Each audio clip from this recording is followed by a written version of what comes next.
اللهم صل على سيدنا ومولانا محمد اللهم صل على سيدنا ومولانا محمد اللهم صل على سيدنا ومولانا محمد.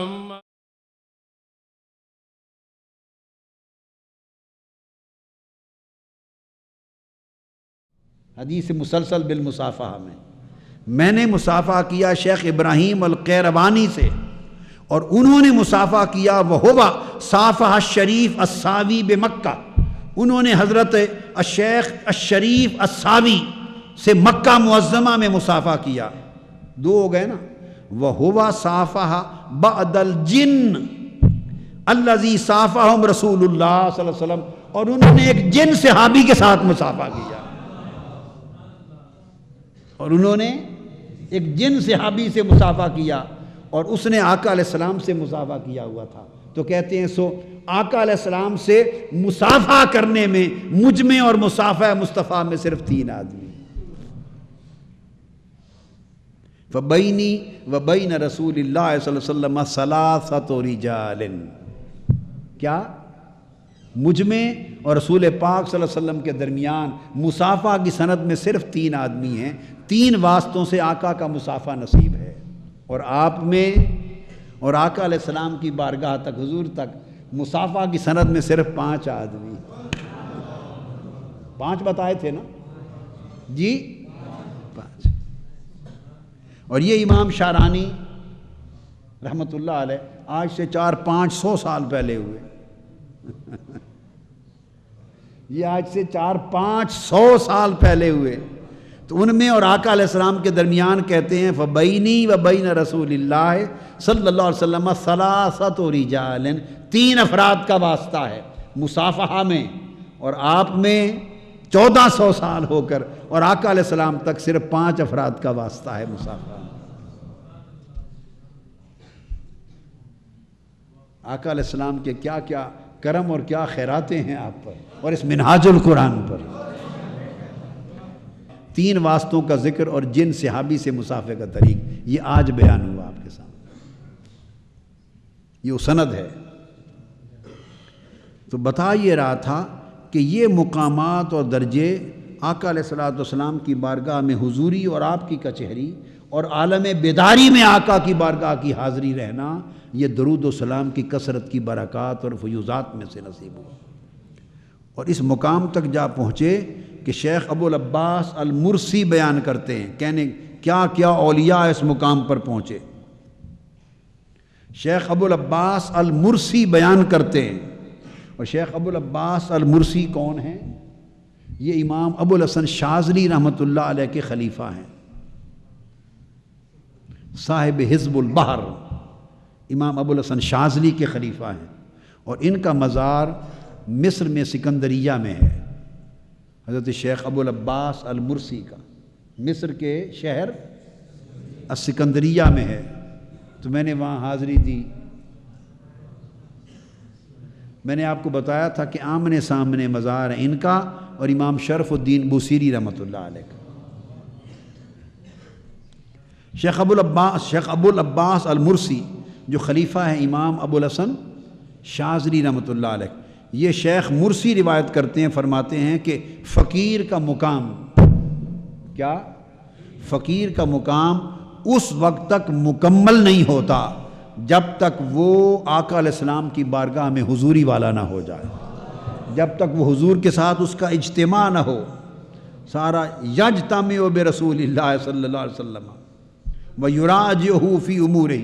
حضور کی بارگاہ میں جب تک حاضری دینے والا نہ بنے اور اپنے مسائل جس پر اسے رہنمائی درکار ہو وہ آقا کی بارگاہ میں پیش کرنے والا نہ بنے اس وقت تک اس کا مقام مکمل نہیں ہوتا. اور شیخ ابو العباس المرسی نے فرمایا لو حجبت انی جنت الفردوس طرفت عین او رسول اللہ صلی اللہ علیہ وآلہ وسلم طرفت عین او فاتن الوقوف بعرفات سنۃ واحدہ فرمایا اگر ایک لمحہ کے لیے چہرہ مصطفیٰ میری آنکھوں سے اوجھل ہو جائے یا جنت الفردوس آنکھوں سے اوجھل ہو جائے، فرمایا اس لمحے میں اپنے آپ کو مرد نہیں سمجھتا۔ اور ایک جگہ فرمایا اگر ایک لمحے کے لیے چہرہ مصطفیٰ یعنی میری روحانی اجتماع حضور کی بارگاہ کے ساتھ، آقا کی کچہری میں میری حضوری کا تسلسل، حضور کی بارگاہ میں میرے حاضر رہنے کا دوام، حضور کے ساتھ میرا ربط اور آپ کی بارگاہ میں میری نسبت اور تعلق اور آپ کی بارگاہ سے مربوط رہنا بالضبط، اس کا حال یہ ہے کہ ایک لمحہ بھی حجاب اور پردہ طاری نہیں ہوتا، ایک لمحہ پردہ نہیں ہوتا۔ اور اگر ایک لمحہ پردہ آ جائے تو میں اس لمحے اپنے آپ کو مسلمان نہیں سمجھتا۔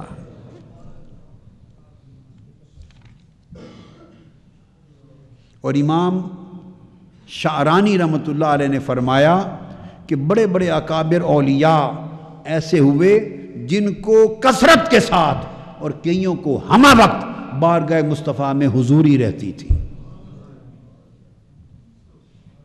ان میں وہ نام لیتے ہیں کہ ہمارے اپنے زمانے میں اور پہلے شیخ عبد الرحیم القناوی بیان کرتے ہیں کہ ہر وقت حضور کی بارگاہ میں حاضر رہتے ہیں۔ شیخ ابو مدین المغربی، یہ بھی حضرت شیخ اکبر محی الدین ابن العربی کے شیوخ میں سے ہیں، مشائخ میں سے ہیں، مغرب کے علاقہ سے۔ آقا کی بارگاہ میں ہمہ وقت حضوری رہتی، ہر وقت حضوری رہتی، اور انہوں نے حضور سیدنا غوث العظم رضی اللہ تعالیٰ عنہ سے خلافت لی تھی۔ مینا کے عرفات کے میدان میں، مینا اور عرفات میں حج کے موقع پر حضور غوث پاک کے مرید ہوئے رضی اللہ تعالیٰ عنہ نے، اور اس فیض کے صدقے حضور کی بارگاہ کا دائمی حضوری والا بنا دیا۔ فرماتے ہیں شیخ ابو سعود بن ابی العشائر، شیخ ابراہیم الدسوقی، مصر میں چوٹی کے اکابر 4 اولیاء کے نام ہر ختم میں پڑے جاتے ہیں، اور سلسلہ بھی ہے دسوقیہ، ان میں شیخ ابراہیم الدسوقی ہیں، ہمہ وقت حضور کی بارگاہ میں حضوری رہتی۔ شیخ ابو الحسن الشاذلی ہمہ وقت آقا کی بارگاہ میں حاضر رہتے۔ شیخ ابو العباس المرسی آقا کی بارگاہ میں حاضر رہتے۔ شیخ ابراہیم المطبولی ہر وقت حضور کی بارگاہ میں حاضر رہتے، اور شیخ امام جلال الدین سیوطی حضور کی بارگاہ میں حضوری والے، جب اشکال وارد ہوتا حضور کی بارگاہ میں حاضری دے کے پوچھ لیتے۔ اور آگے میں آپ کی عرض کروں گا ان کا۔ اسی طرح شیخ احمد الزواوی، فرمایا یہ ان طبقات الاولیاء میں سے چند نام ہیں جو ہر وقت حضور کے ساتھ مجتمع رہتے تھے، اور ان کی اس بارگاہ تک پہنچنے میں بڑا دخل کثرت درود و سلام کا تھا، اس نے اس نسبت کو پختہ کر دیا تھا۔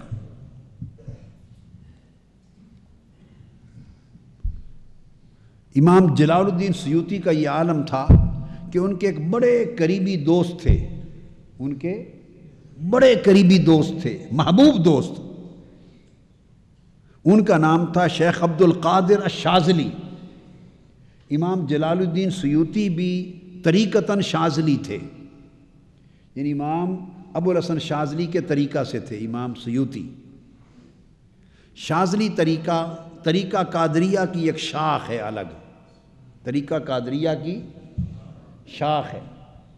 تو میں نے بتایا کہ امام سیوطی جو کہ خود بھی شاذلی تھے، اور ان کے دوست شیخ عبد القادر الشاذلی قریبی دوست تھے، انہیں اپنے وقت کے بادشاہ کے ساتھ کوئی کام تھا، کوئی مشکل پیش تھی، اور سلطان وقت کے ساتھ کام تھا۔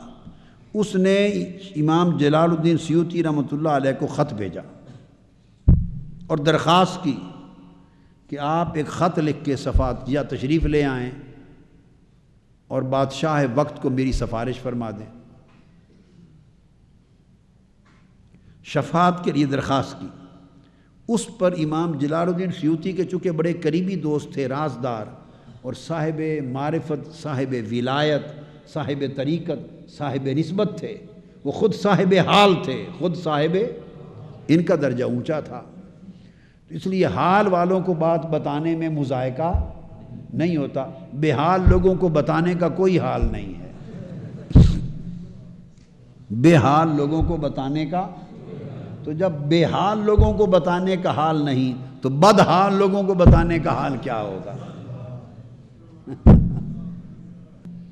تو امام جلال الدین سیوطی رحمۃ اللہ علیہ نے اپنے دوست کو خط لکھا اور معذرت کی کہ دوست آپ میرے بڑے عزیز ہیں، صاحب حال ہیں، میں معذرت خواہ ہوں، سفارش بادشاہ وقت کو نہیں کر سکتا، اس لیے کہ آقا علیہ السلام کی کرم نوازی سے محروم ہو جاؤں گا۔ اگر اس بادشاہ کو میں نے سفارش کر دی اور اس کے پاس چلا گیا، اس بادشاہ کے پاس چلا گیا سفارش کرنے، تو یہ مجھے اپنی کرسی پر بٹھائے گا، مجھے اپنی کرسی پر بٹھائے گا، اور آقا علیہ السلام، میں آقا علیہ السلام کی بارگاہ میں کچہری میں بیٹھتا ہوں، اور اس وقت تک 75 مرتبہ حضور کی بارگاہ میں کچہری میں بیٹھ چکا ہوں، 75 مرتبہ تک حضور کی کچہری میں حاضری ہو چکی۔ اب اس کے پاس اس کی کچہری میں چلا گیا اور اس نے کرسی پر بٹھا لیا، تو میرے آقا ناراض ہو کر پردہ فرما لیں گے اور کہیں گے کہ اس کی پلید کرسی پر بیٹھنے کے بعد اس کچہری میں تمہارے لیے گنجائش نہیں ہے۔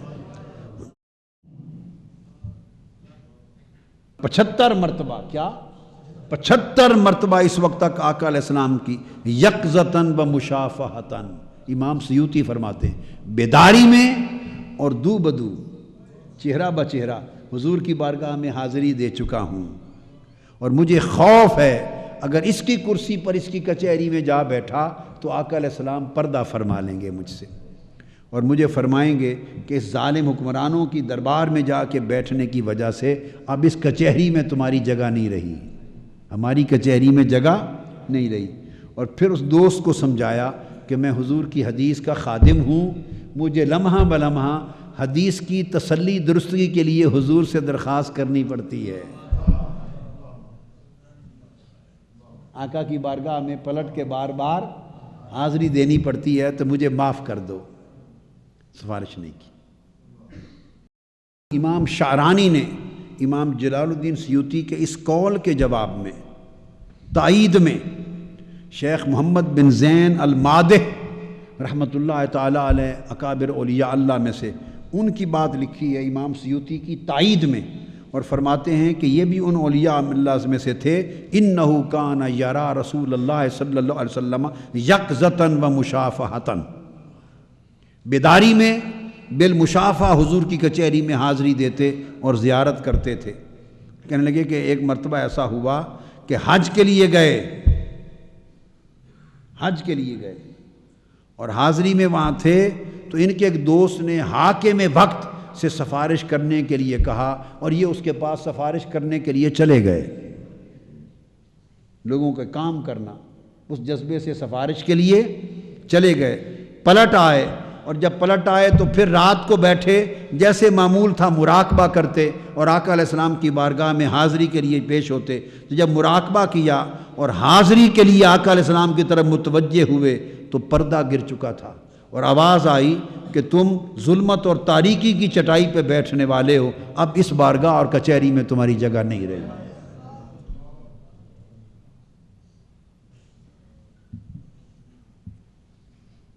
اس بارگاہ میں تمہاری جگہ نہیں رہی۔ تو اس کی تائید میں امام شعرانی لکھتے ہیں کہ یہ اسی طرح کی بات ہے جو امام جلال الدین سیوطی نے عمل نہیں کیا، مگر خط میں لکھ کے دوست کو بھیجی تھی۔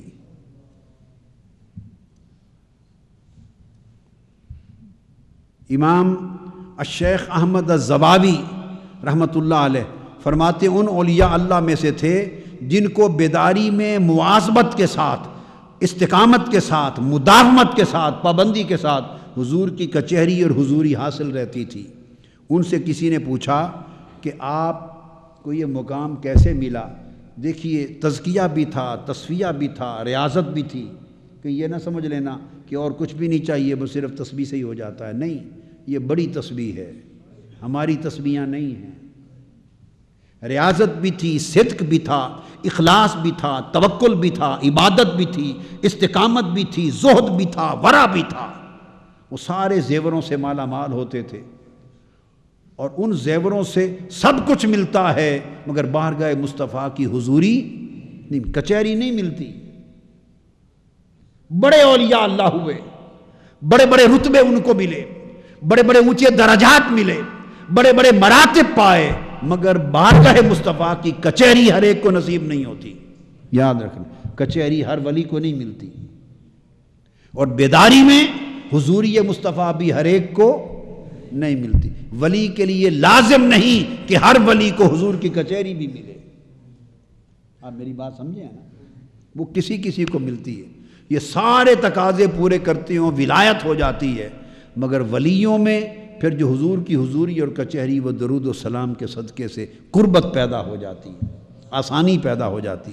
تو ان سے پوچھا کہ باقی تو سب کچھ آپ نے کیا اور ولایت کے اونچے رتبے پر فائز ہوئے، مگر ہمہ وقت عالم بیداری میں آقا کا دیدار رہنا اور بارگاہ مصطفیٰ میں اور کچہری مصطفیٰ میں حاضر رہنا، یہ ربط، یہ تعلق اور یہ نسبت اور یہ اجتماع بارگاہ محمدی سے، یہ آپ کو کیسے نصیب ہوا؟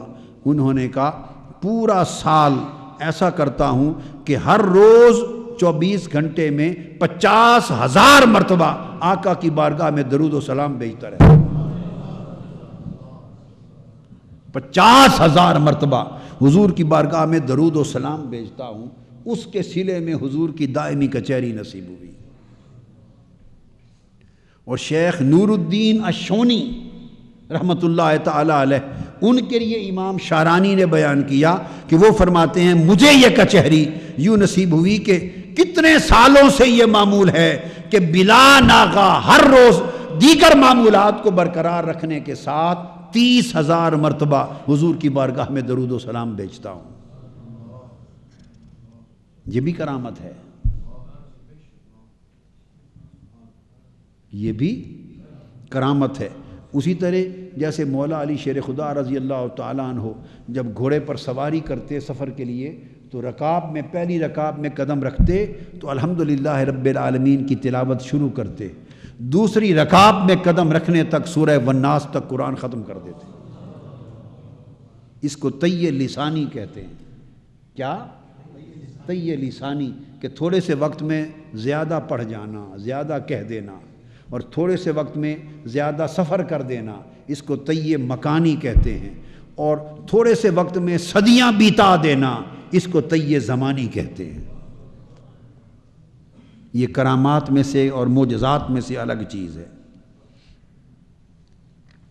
تو یہ اولیاء اللہ حضور کی کثرت درود و سلام کے طفیل، ان کو حضور کی بارگاہ میں مصاحبت، صحبت اور مجالست نصیب ہوتی۔ اور شیخ احمد الزواوی انہوں نے فرمایا ہماری طریقت یہ ہے، ہماری طریقت یہ ہے کہ ہم صبح و شام کثرت کے ساتھ آقا پہ درود و سلام ہی پڑھتے رہتے ہیں، اور اسی کے ذریعے آقا کی بارگاہ میں کچہری تک جا پہنچتے، اسی کے ذریعے آقا علیہ السلام کی بارگاہ میں جا پہنچتے ہیں اور عالم بیداری میں حضور کی کچہری نصیب ہوتی۔ اور فرمایا اس درود پاک سے صفائے عظیم قلب اور باطن کو نصیب ہوتی ہے، اور وہ صفا نصیب ہوتی ہے کہ ہر قسم کا وہ روحانی میل کچیل ختم ہو جاتا ہے جو حضور کی بارگاہ میں مجالست کے لیے رکاوٹ بنتا ہے، کچہری اور حضوری کے لیے رکاوٹ بنتا ہے۔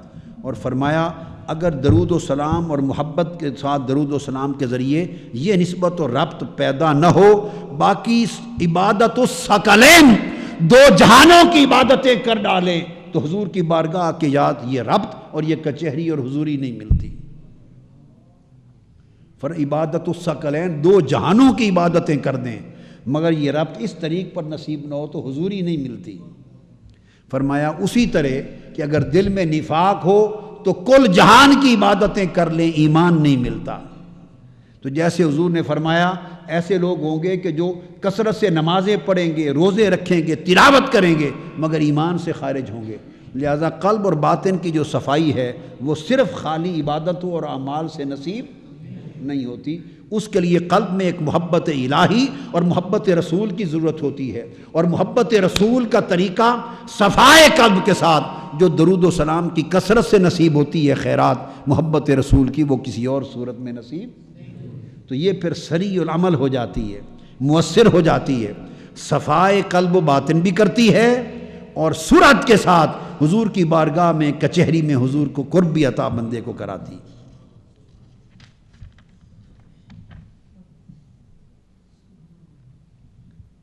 حضرت شاہ عبد الغنی محدث دہلوی رحمۃ اللہ علیہ ہندوستان سے تھے، شاہ عبد غنی محدث دہلوی، ان کا ذکر ہمارے اساتذہ حدیث کی اسانید میں آتا ہے کثرت کے ساتھ۔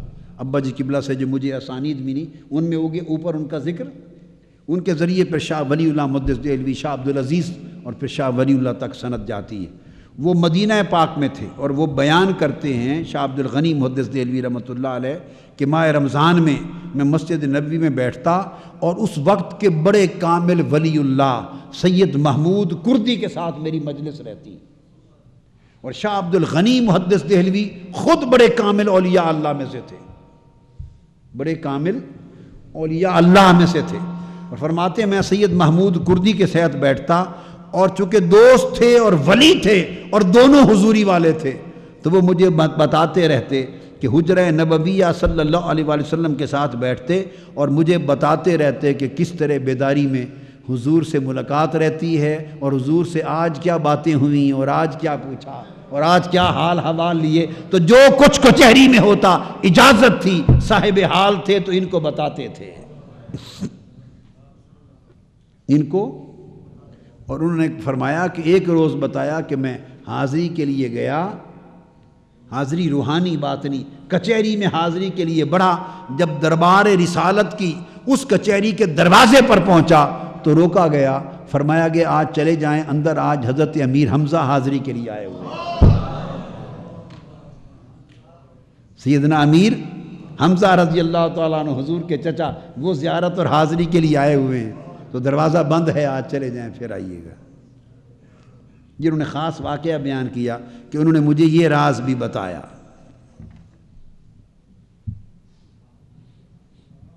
حضور سیدنا غوث العظم رضی اللہ تعالیٰ عنہ ہمہ وقت آقا علیہ السلام کی بارگاہ میں، بارگاہ الہی میں اور بارگاہ رسالت میں ان کی حاضری رہتی، اور پھر وہ تو حاضریوں کے قابل، حضوری کے قابل بنانے والوں میں سے تھے، ملک الاصاغر بالاکابر، ہاتھ پکڑ کے اکابر میں شامل کرنے والے تھے۔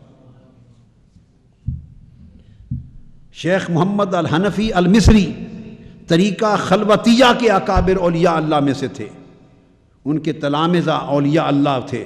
وہ بیان کرتے ہیں کہ ہمارے شیخ حضرت محمد الحنفی المصری جب درس دیتے تو کئی مرتبہ ہمارے شیخ کے درس میں ہم نے آقا علیہ السلام کی تشریف آوری کو دیکھا۔ جب وہ درس دیتے تو آقا علیہ السلام تشریف لاتے، سنتے اس کا درس، مبارک درس، اور مسکراتے اور دعا دیتے اور توثیق فرماتے۔ جب بڑے چھوٹوں کے درس میں آئیں تو تصحیح کرتے، شاباش دیتے ہیں، اور چھوٹے بڑوں کے درس میں جائیں تو خیرات لیتے ہیں، اور بڑے چھوٹوں کے درس میں آئیں تو شاباش دیتے ہیں۔ فرمایا شیخ محمد الحنفی المصری ان کے درس میں آقا علیہ السلام تشریف لایا کرتے تھے کثرت کے ساتھ، اور ان کا عالم یہ تھا کہ جب طبیعت میں اداسی ہوتی حضور کی بارگاہ میں پہنچ جاتے۔ یہ کثرت کے ساتھ درود پاک پڑھنے کی جو برکات اور فضیلتیں ہیں وہ شمار سے باہر ہیں۔ بات ختم کرتے ہوئے آخری بات ایک بتاتا ہوں۔ حضرت شیخ عبدالحق محدث دہلوی رحمۃ اللہ علیہ یہ مدینہ طیبہ میں رہتے تھے، مقیم تھے، یہ مدینہ طیبہ میں مقیم تھے۔ ہر وقت صبح و شام مواجہ شریف میں آقا کی بارگاہ میں حاضری رہتی، زیارت رہتی، دیدار کرتے، صلاۃ و سلام پڑھتے، اور وہاں مسجد نبوی میں درس حدیث دیتے اور اکابر علماء آپ سے حدیث پڑھتے۔ ہندوستان میں اب تک علم حدیث رواج پذیر نہیں ہوا تھا، اور پوری سرزمین ہند علم الحدیث کے نور سے خالی تھی۔ آقا علیہ السلام نے فرمایا خواب میں شیخ عبدالحق محدث دہلوی رحمۃ اللہ علیہ کو کہ عبدالحق ہندوستان ہمارے حدیث کے علم حدیث کے فیض سے خالی ہے، اب تو ہندوستان چلا جا اور وہاں بیٹھ کر مرکز علم حدیث کھول اور میری حدیث کو پورے ہند کے اطراف و اکناف تک پہنچا دے۔ سو ہندوستان میں ہم تک جس تک بھی سند حدیث اور علم الحدیث پہنچی اس کا طریقہ کسی نہ کسی سبیل سے شیخ عبدالحق محدث دہلوی کے ذریعے سے پہنچتا۔ شیخ عبدالحق محدث دہلوی کو جب آقا علیہ السلام کا حکم ہوا کہ ہندوستان چلا جا اور وہاں جا کے میرے علم حدیث کا فیض دنیا میں پھیلا دے، تو آپ نے عرض کیا یا رسول اللہ میں مدینہ پاک سے دور جاؤں، حکم کی تعمیل کرتا ہوں، مگر یہاں تو ہر وقت حضور کا در انور دیکھتا ہوں، جالی مبارک دیکھتا ہوں، گنبد خضرا دیکھتا ہوں، جب اداس ہوتا ہوں حضور کی بارگاہ میں آ جاتا ہوں۔ تو دور چلا جاؤں گا ہندوستان تو حضور ہر وقت تو وہاں سے آنا نصیب نہیں ہوگا، ہر وقت آنا نصیب نہیں ہوگا، تو کیا بنے گا؟ تو آقا علیہ السلام نے فرمایا عبدالحق ہندوستان چلا جا، ہم تمہیں بھیج رہے ہیں، یہاں تم میری جالی اور میرے مزار کی زیارت کرتے ہو نا، یہاں میرا دربار دیکھتے ہو، جالی دیکھتے ہو، اب تمہیں یہ فیض دے کے بھیجتا ہوں کہ ہر پیر کو رات کو درود و سلام کی کثرت کے ساتھ ورد کر کے مراقبہ کیا کرنا، ہفتے میں ایک رات پیر کی رات، اس رات ہمیں تمہیں براہ راست اپنی کچہری میں بلا لیا کریں گے۔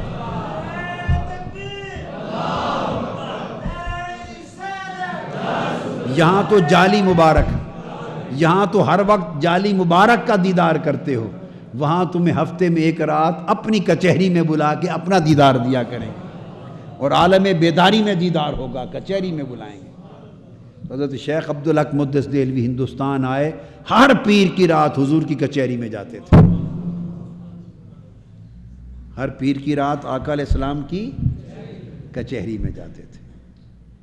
اور ایسے لوگ بھی ہوئے جیسے حضرت شیخ سید احمد الرفاعی، بڑے اولیاء اللہ ایسے ہوئے کہ آقا علیہ السلام کی بارگاہ میں پہنچے تو آقا ان سے یوں خوش تھے کہ جا کے سلام عرض کیا، یا رسول اللہ، یا جدی، یا سیدی، یا مولائی، آپ پر سلام، درود پاک پڑھا اور سلام عرض کیا، تو اندر سے آقا علیہ السلام نے قبر انور سے دست مبارک نکالا اور ہاتھ نکال کے فرمایا رفاعی تجھ پر سلام ہو، اور اپنے دست مبارک سے مصافحہ کیا۔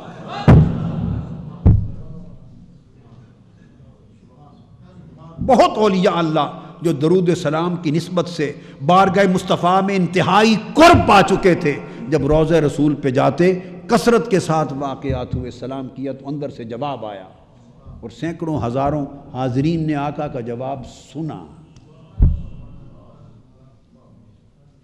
لہٰذا اس مضمون کو آج ختم کیا، اس سبق اور نصیحت کے ساتھ کہ زندگی کا وظیفہ بنائیں، صفائے قلب اور محبت اور ادب کے ساتھ، خاموشی اور ادب کے ساتھ آقا علیہ السلام کی بارگاہ میں دھیان کر کے، گیان کر کے، خشوع اور خضوع سے کامل ہمت اور توجہ کو قائم کر کے، یکسو کر کے اپنی توجہ کو آنکھیں بند کر کے آقا علیہ السلام کی بارگاہ میں درود و سلام پڑھو۔